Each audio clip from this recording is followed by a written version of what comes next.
आपको क्या लगता है हम आपको भूलने देंगे? ओबीसी फ्रंट ऑफ इंडिया के माध्यम से आज दिल्ली के रामलीला मैदान में न्याय अधिकार महासम्मेलन के नाम से कार्यक्रम रखा गया है। हजारों की संख्या में यहाँ लोग पहुंचे हैं। देखेंगे किस तरह का वक्तव्य यहाँ पर रहेगा और मैं आपको दिखा रहा हूँ रामलीला ग्राउंड से ये दृश्य। भारी संख्या में लोग यहाँ पहुंचे हैं कार्यक्रम को सुनने के लिए, वक्ताओं की बात सुनने के लिए। एजुकेशन में 2007 से देना शुरू हुआ कार्यक्रम के मंच का जो चल रहा है और कुछ ही देर में लोगों की भीड़ आना यहाँ पर चालू है। सरकारी स्कूलों का, सरकारी हॉस्पिटल को पूरा वो लोग ये नाकाबिल बना दिया। ये बैकवर्ड क्लासेस को अन्याय करने के वास्ते वो भी व्यापार चलते आया। फिर बाद में जब मैं national commission for backward classes था, मेरा रिपोर्ट एक्सेप्ट करके भारत सरकार का वो नोटिफिकेशन काट दिया। काट दिए बाद बड़ी जंगे हुए। वो जंगे का ओबीसी का सही और सब अपने पीछे लोगों ने वहाँ अपने बहुत लूट मार इतना अपने कास्ट सेंसस होगा, वो सेंसस में कास्ट सेंसिटिव होना, एसटी एसटी रिलीजियस डिनोमिनेशन के साथ ओबीसी का ये आंकड़े होना, क्योंकि ओबीसी का ये कास्ट सेंसस हुए तो अपने जाति, अपने कितना इकोनॉमिक एजुकेशन स्कूल्स में मैं जो रिकमेंड किया अभी थोड़ा बहुत उसमें इम्प्लीमेंट हो रहा। रिजर्वेशन विदाउट सर्वे विदाउट आंकड़े बैन बोल रहा था 10%। सभी को नमस्कार करता हूं। जो आपने सवाल पूछा है कि एससी एसटी और ओबीसी एक क्यों नहीं हो पा रहा है ना, ये अलग अलग है, हम क्यों नहीं बन पा रहे। भगत कबीर जी का बहुत बढ़िया श्लोक है, सूरा सो पहचानिए जो लड़े दीन के हेत, पुरजा पुरजा कट मरे कबू ना छाड़ा खेत। के व्यक्ति वही सूरमा है जो गरीब, दीन, दुखी, अनपढ़ व्यक्ति के लिए लड़ाई लड़ता है।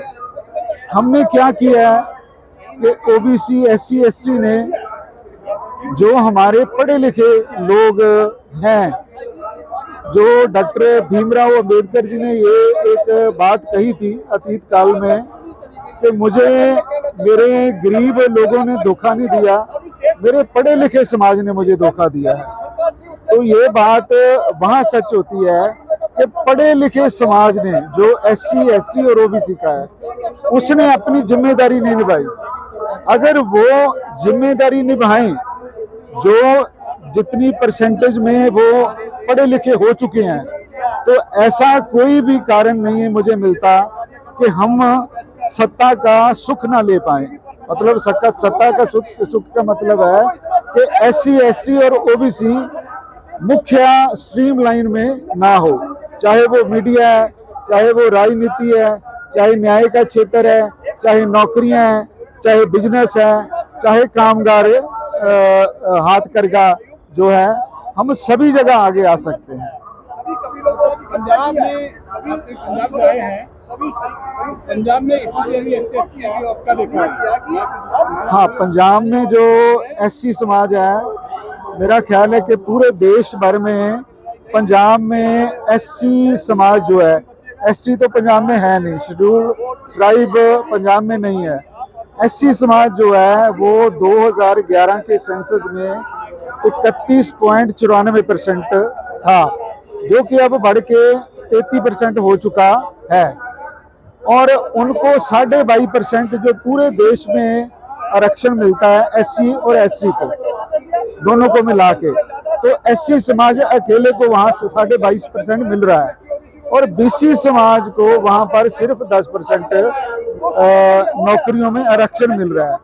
तो ये भी कारण है एक कि वहाँ जो लड़ाई लड़नी चाहिए हमें ओबीसी समाज की, वो कहीं ना कहीं ज़्यादा फॉरवर्ड बीसी समाज वहाँ बसता है, तो वो इस लड़ाई को लड़ने में सक्षम तो है पर अवेयर नहीं है।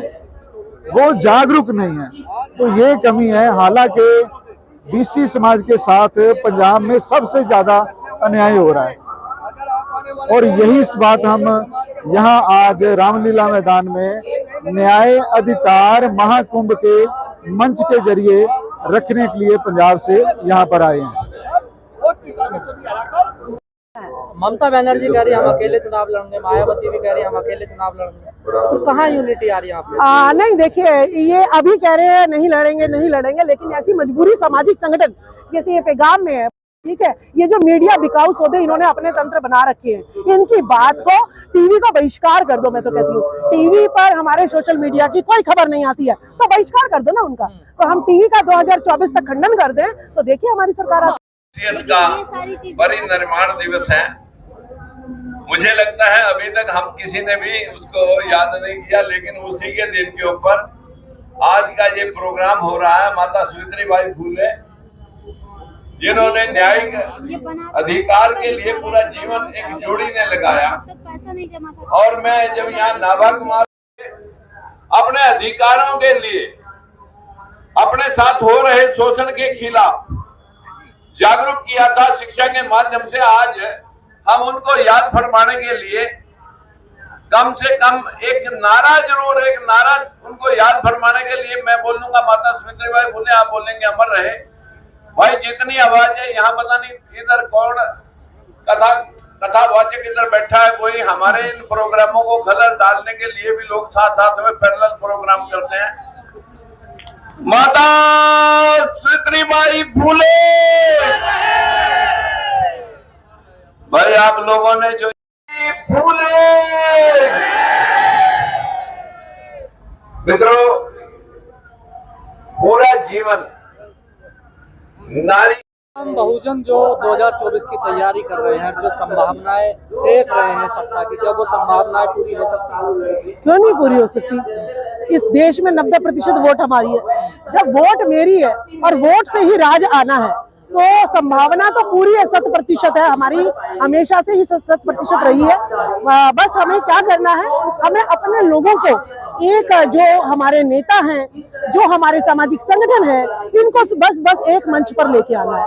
जब ये नेता हमारे सामाजिक संगठन एक मंच पर आ जाएंगे तो सामाजिक और राजनीतिक जो समानता है, वो समन्वय है, वो बना रहेगा और फिर एक मैसेज पूरे देश में जाएगा और सारे के सारे जो लोग हैं SC ST OBC माइनॉरिटी के अपने नेताओं का, अपने सामाजिक संगठनों का अनुसरण करेंगे और जो है सत्ता परिवर्तन हो सकता है। हम किसी की चोरी नहीं करनी, हमने वोट की, माल हमारे पास, और हम कहेंगे हम जो है अमीर बन सकते हैं, नहीं बन सकते, हम तो अमीर है, हम तो अमीर है।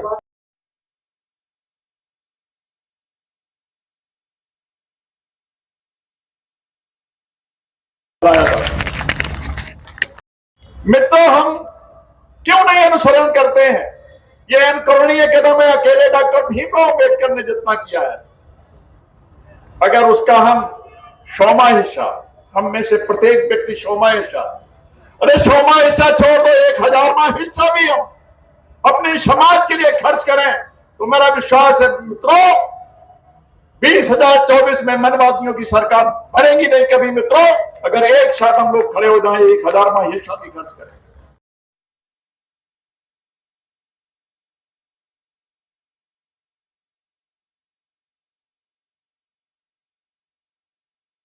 इंडिया भारत के संविधान के प्रति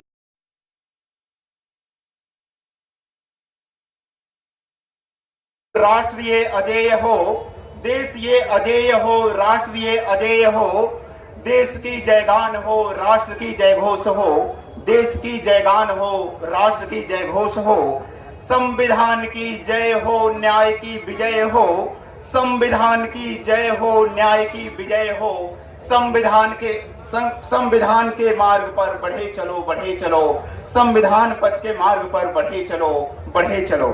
साथियों, भारत के निर्माण में, भारत के स्थापना में, आधुनिक भारत को एक सूत्र में बांधने में जो काम हमारे संविधान ने किया है, उसे मैं अपनी दूसरी काव्य के माध्यम से, मैं आप सबके माध्यम से पैगाम जैसे संगठन को एक निवेदन करना चाहता हूं। 2 पॉइंट प्रोग्राम बनाए हम, जैसे हजारों साल बायकॉट होता रहा है, वो पे बैक टाइम आ गया है। एक तो वोट देने में कम से कम मनुवादी मानसिकता के किसी भी व्यक्ति को, किसी भी पार्टी से जो मनुवादी मानसिकता की पार्टी से आया है, उसको वोट ना दें। पहला पॉइंट मेरा ये है। अभी जो हालात है ना, टाइम कम है, कम टाइम में ऐसा रास्ता निकालना पड़ेगा जो फायदेमंद हो, जिससे फर्क पड़ता हो, जिससे असर हो। तो एक गुजारिश तो पहली मेरी ये है, आप लोग सब समझदार हैं, हम सब ने एक दूसरे का ज्ञान बराबर बराबर बांट लिया है, सब समझदार हो गए। किसी व्यक्ति के ऊपर, किसी पार्टी के ऊपर मनुवादी मानसिकता का होने का शक भी हो जाए तो ना उसको वोट दें, ना और किसी को देने दें। पहला काम। दूसरा, लिस्ट बनाएं, लिस्ट। बाबा साहब का जो भी सिपाही है वो लिस्ट बनाए कि मैं जेल जाने के लिए कब, कहां और कैसे आऊं।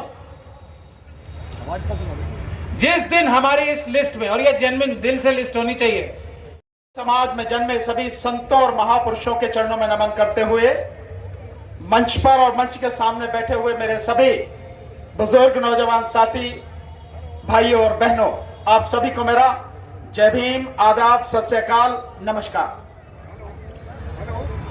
साथियों, आज का जो विषय है न्याय अधिकार महासम्मेलन, जिसके तहत ये प्रोग्राम हो रहा है तो संविधान की बात, क्योंकि संविधान की जो प्रस्तावना है, अगर आप उसमें देखते हैं तो शुरू में सबसे पहले यही कहा गया है, सामाजिक, आर्थिक और राजनीतिक न्याय। सामाजिक, आर्थिक और राजनीतिक न्याय। ये देश 2000 सालों से जातियों में बटा हुआ देश है।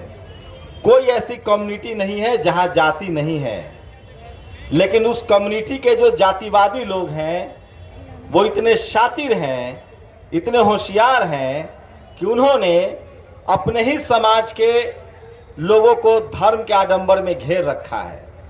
और कोई ऐसा कम्युनिटी नहीं है, कोई ऐसा समाज नहीं है जिसका ऊपरी वाला तबका जो है वो नीचे वाले तबके का शोषण नहीं कर रहा है। तो मुझे लगता है कि मैंने जो निष्कर्ष निकाला है कि इस दौर में 2000 सालों का भारत में जाति का इतिहास है और पिछले 120 सालों से धर्म के आधार पर दंगे चल रहे हैं।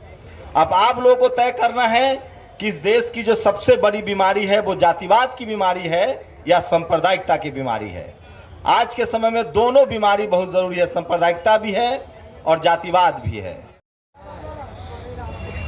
बुजुर्ग लोग भी बैठे हैं, आप लोग बताएं, है ना उधर का। अब उसके बाद आयोजकों ने क्या सोचकर इसको नाम रखा होगा, वो वाला तो नहीं रखा होगा।